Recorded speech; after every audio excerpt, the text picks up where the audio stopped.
विपक्ष के हंगामे के बीच किसान बिल राज्यसभा से पास हो गया है।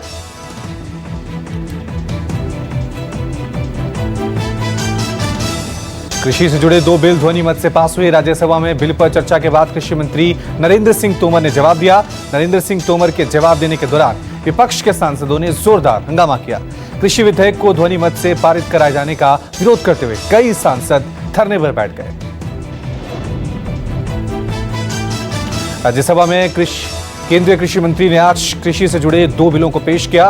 दोपहर बाद इस पर वोटिंग के दौरान सदन में जमकर हंगामा हुआ। विपक्षी सांसदों ने वेल में जाकर जमकर नारेबाजी की। तृणमूल सांसद डेरेक ओब्रायन ने उपसभापति का माइक तोड़ने की कोशिश की। उन्होंने सदन की रूल बुक फाड़ दी। कृषि बिल पर संसद से सड़क तक बवाल जारी है। देश के कई हिस्सों में किसान सड़कों पर उतर आए हैं। पंजाब, हरियाणा, दिल्ली में जबरदस्त प्रदर्शन हो रहा है। हरियाणा के कई जिलों में किसानों ने सड़कें जाम कर दी। पंजाब के किसानों का एक जत्था दिल्ली की ओर कूच कर गया है। किसान ट्रैक्टर रैली निकालकर दिल्ली आ रहे हैं। इस रैली का आयोजन पंजाब यूथ कांग्रेस ने किया है। करीब 500 ट्रैक्टर का काफिला चंडीगढ़ से दिल्ली आ रहा है।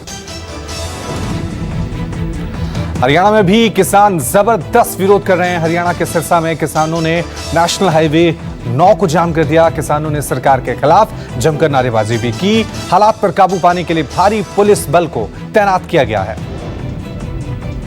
पंजाब के मोगा में भी किसान सड़कों पर उतर आए हैं। मोगा के गांव डागरू में किसानों ने कृषि बिल की कॉपियां जलाई। किसानों ने केंद्र सरकार के खिलाफ नारेबाजी की और खेती बिल रद्द करने की मांग की। हरियाणा के जींद में भी किसानों ने प्रदर्शन किया। किसानों ने जींद पटियाला हाईवे को जाम कर दिया। बसों को रोक दिया गया और आवाजाही पूरी तरह से ठप कर दी गई। कृषि बिल के खिलाफ दिल्ली में एनएसवाई कार्यकर्ताओं ने कृषि मंत्री नरेंद्र सिंह तोमर के घर के बाहर विरोध प्रदर्शन किया। प्रदर्शनकारियों ने बैरिकेडिंग को तोड़ने की कोशिश की, लेकिन सुरक्षा बलों ने उन्हें रोक दिया। कांग्रेस नेता राहुल गांधी ने कृषि बिलों को लेकर मोदी सरकार पे हमला बोला है। राहुल ने कहा कि पीएम मोदी किसानों को पूंजीपतियों का गुलाम बना रहे हैं, जो देश कभी सफल नहीं होने देगा।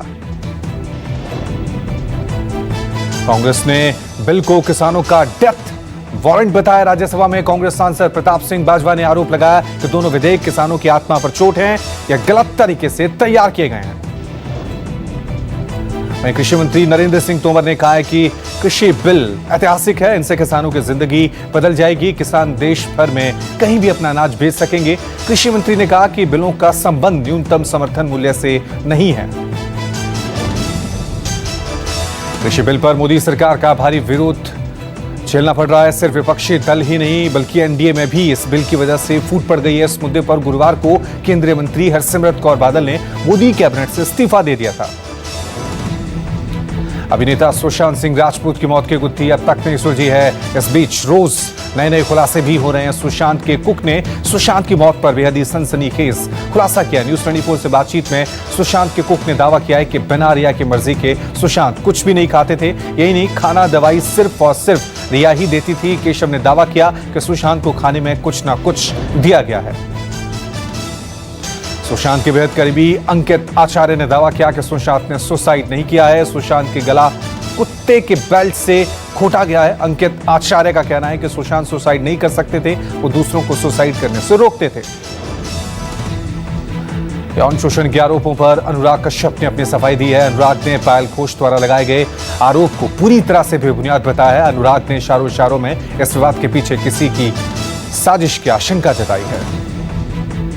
बॉलीवुड फिल्म मेकर अनुराग कश्यप पर अभिनेत्री पायल घोष ने यौन उत्पीड़न के आरोप लगाए हैं। न्यूज 24 ने जब अभिनेत्री पायल घोष से सवाल किए तो सवालों से बचती नजर आई। उधर पायल घोष के आरोपों पर राष्ट्रीय महिला की अध्यक्ष रेखा शर्मा ने विस्तृत जानकारी मांगी है। जम्मू कश्मीर बीएसएफ ने अंतर्राष्ट्रीय सीमा पर पाकिस्तान की तरफ से घुसपैठ की कोशिश नाकाम की है। तलाशी के दौरान बीएसएफ के जवानों ने ड्रग्स के 58 पैकेट, 2 पिस्तौल, 4 मैगजीन और कुछ गोला बारूद बरामद किए हैं।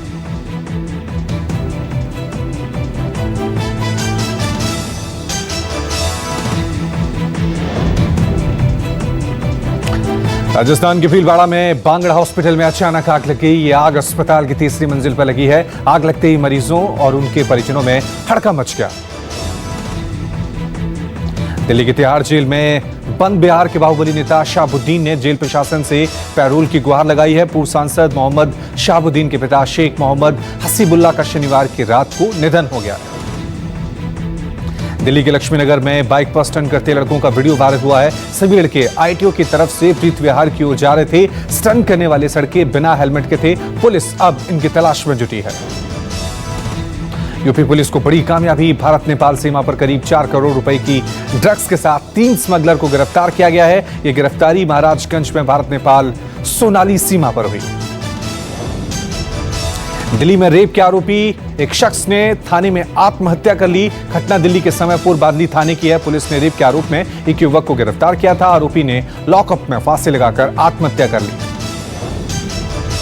कर्नाटक में भारी बारिश से जनजीवन का बुरा हाल है। कर्नाटक में तटीय इलाकों में भारी बारिश के बाद बाढ़ जैसे हालात हो गए हैं। हुबली मंगलुरु में भी लगातार हो रही बारिश की वजह से लोग परेशानियों का सामना कर रहे हैं। यूपी के गोरखपुर में कोरोना के चलते सब्जियों के दाम आसमान छू रहे हैं। दुकानें तो खुली हुई हैं, लेकिन कोरोना संक्रमण के खौफ से पैदा हुई महंगाई ने सब्जी मंडी की रौनक गायब कर दी है। देश में कोरोना मरीजों की संख्या 54 लाख के पार पहुंच गई है। पिछले 24 घंटे में कोरोना वायरस के 92,000 से ज्यादा नए केस सामने आए। वहीं पिछले 24 घंटे में पूरे देश भर में कोरोना से 1,133 मरीजों ने दम तोड़ा है। महाराष्ट्र में कोरोना ने हालात बद से बदतर कर दिए हैं। पिछले 24 घंटे में 21,907 नए केस सामने आए। वहीं 425 मरीजों ने दम तोड़ा है। यूपी में कोरोना अपनी पूरी रफ्तार में है। पिछले 24 घंटे में कोरोना के 5,000 से ज्यादा नए मामले सामने आए, तो वहीं 84 लोगों की मौत भी हुई है। हरियाणा के गुरुग्राम में बदमाशों का आतंक दिनों दिन लगातार बढ़ता जा रहा है। वहीं कुछ बदमाशों ने बंदूक की नोक पर एक ज्वेलरी शॉप में लूट की वारदात को अंजाम दिया। एमपी के ग्वालियर में बदमाश बेखौफ होकर घूम रहे हैं। वहीं पुलिस ने मुठभेड़ के दौरान 3 बदमाशों को गिरफ्तार किया है। महाराष्ट्र के पालघर में लुटेरे बेखौफ होकर वारदात को अंजाम दे रहे हैं। ताजा मामला पालघर का, जहां पुलिस ने 2 लुटेरों को गिरफ्तार किया है। गाजियाबाद में एक बार फिर इंसानियत शर्मसार हुई है। एक बुजुर्ग को लोहे की रॉड से पीटने की तस्वीरें सामने आई। आपको बता दें कि बुजुर्ग ने दबंग की दुकान के बाहर सामान रखने को लेकर आवाज उठाई थी।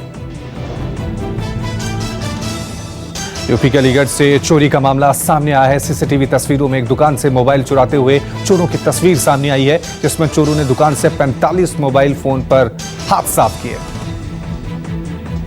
बॉलीवुड की मस्तानी दीपिका पादुकोण शकुन बत्रा की अनटाइटल फिल्म की शूटिंग के लिए गोवा पहुंच गई हैं। धर्मा प्रोडक्शन के बैनर तले बनने वाली इस फिल्म में कई नए कलाकार भी भूमिका में हैं। हाल ही में सपना का एक वीडियो इंटरनेट पर खूब वायरल हो रहा है, जिसमें सपना 0 फिगर पर जबरदस्त डांस करती हुई नजर आ रही है।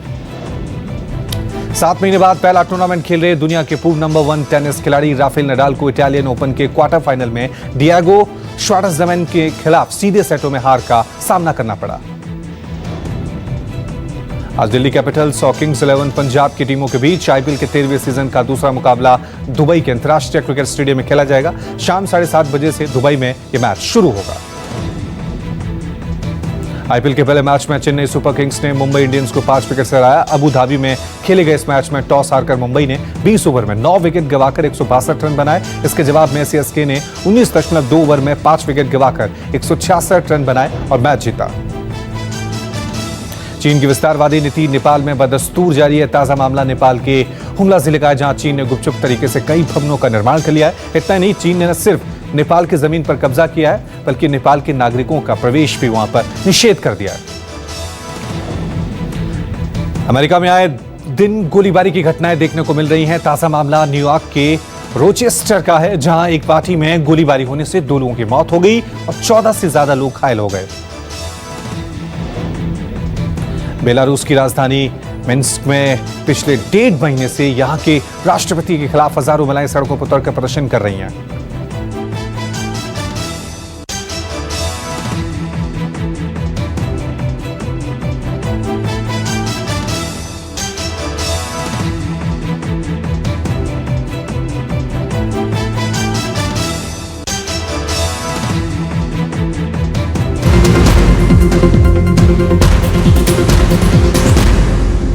नमस्कार, मैं हूं मानक गुप्ता। अगर आपको हमारा ये वीडियो पसंद आया हो तो इसे लाइक और शेयर जरूर करें और हाँ, हमें सब्सक्राइब और फॉलो करना ना भूलें ताकि आप देश और दुनिया की कोई खबर मिस ना करें। तो जुड़े रहिए हमारे साथ और देखते रहिए न्यूज़ 24।